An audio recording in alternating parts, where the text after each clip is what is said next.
Écoutez Parole vous propose l'homélie du Père Quado Ledoux pour le dimanche 9 mars 2025, premier dimanche de Carême C.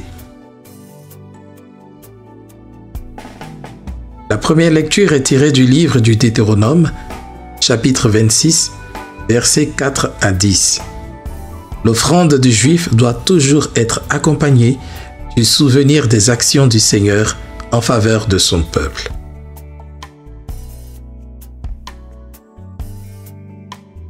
Le psaume 90 nous enseigne que Dieu délivre et défend ceux qui s'attachent à lui. Quiconque invoquera le nom du Seigneur sera sauvé, dit saint Paul apôtre dans sa lettre aux Romains, chapitre 10, versets 8 à 13. Dans l'évangile de Jésus-Christ selon saint Luc, chapitre 4, versets 1 à 13, Jésus déjoue avec habileté et fermeté les pièges du diable.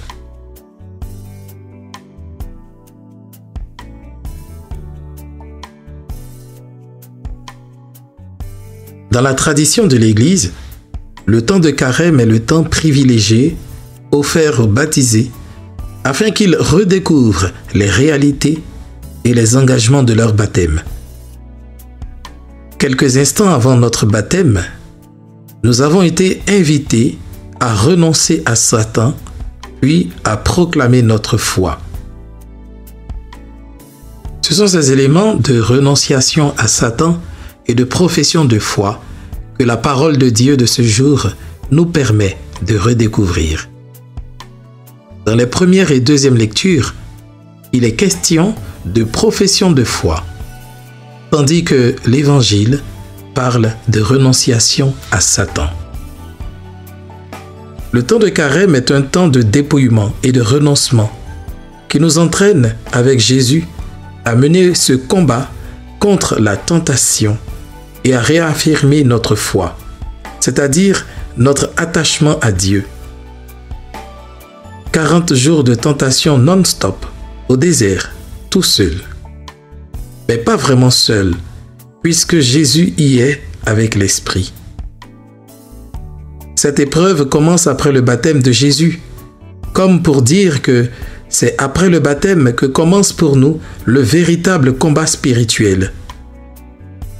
Le baptême fait donc de nous les cibles principales du tentateur. Le texte dit qu'il a intensifié ses assauts quand Jésus eut faim. Certes, chaque jour, nous devons déjouer les pièges de l'ennemi. Mais les moments de fragilité sont des situations où la tentation est encore plus forte. Et c'est là qu'est évaluée la profondeur de notre foi. Devant un proche que l'on voit souffrir et mourir sans qu'on ne puisse rien faire, devant la faim et la misère, etc. À travers ces réponses qui débordent de son cœur, Jésus déjoue les pièges de l'ennemi.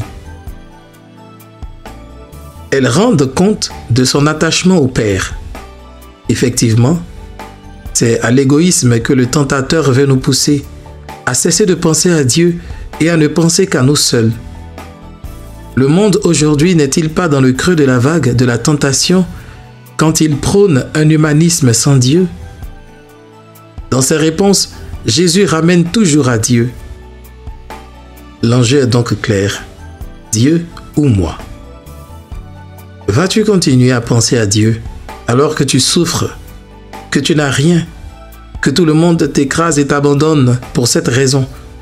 Ou vas-tu te résoudre à ne penser qu'à toi et toi seul et à mettre une croix sur Dieu?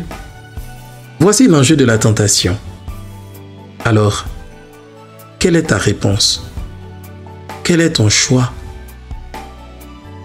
La tentation veut nous convaincre que tout doit être dirigé vers nous et que Dieu lui-même est là pour nous. S'il est vrai que la création nous a été offerte, comme dit l'apôtre Paul, tout est à nous, mais nous sommes à Dieu.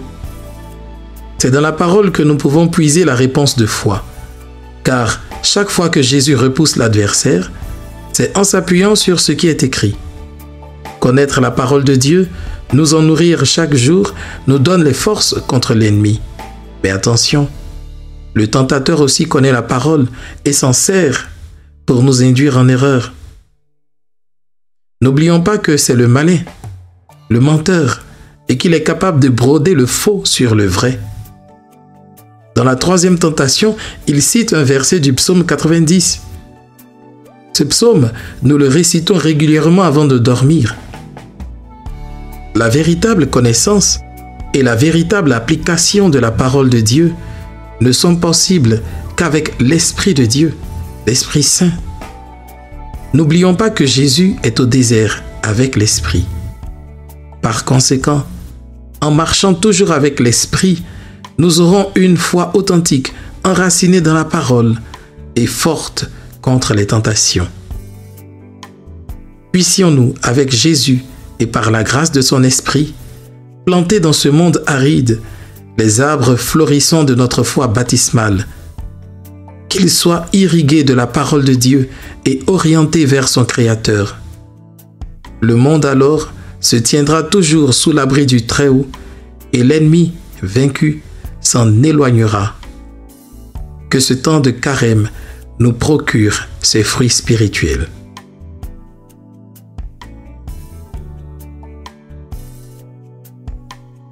Avec Saint Paul, disons cette prière pour le combat spirituel. Esprit Saint, fais-moi puiser mon énergie dans le Seigneur et dans la vigueur de sa force.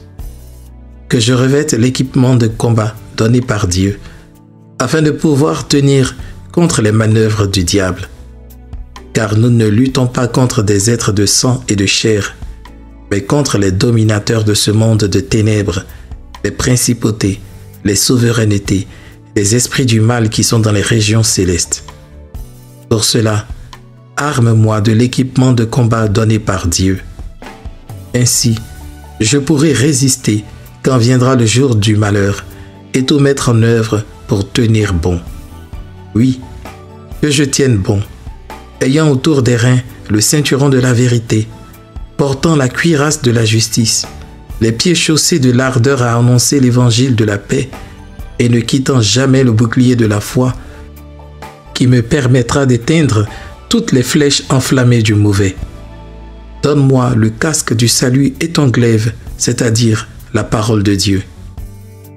En toutes circonstances, donne-moi de prier et de supplier.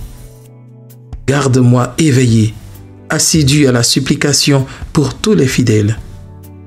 Qu'une parole juste me soit donnée quand j'ouvre la bouche pour faire connaître avec assurance le mystère de l'Évangile et que je trouve dans l'Évangile pleine assurance pour parler comme je le dois. Amen.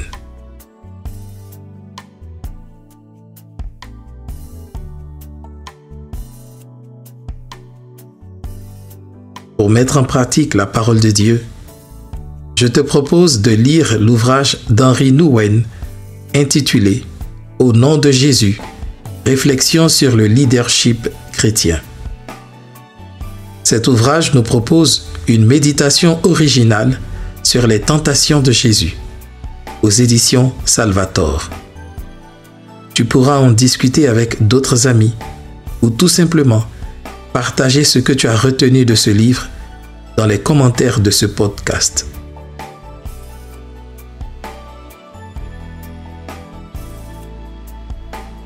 As-tu été interpellé par cette homélie? Partage, témoigne, commente, interroge, prie. Pour recevoir les prochaines, abonne-toi à ma newsletter. Que Dieu te bénisse.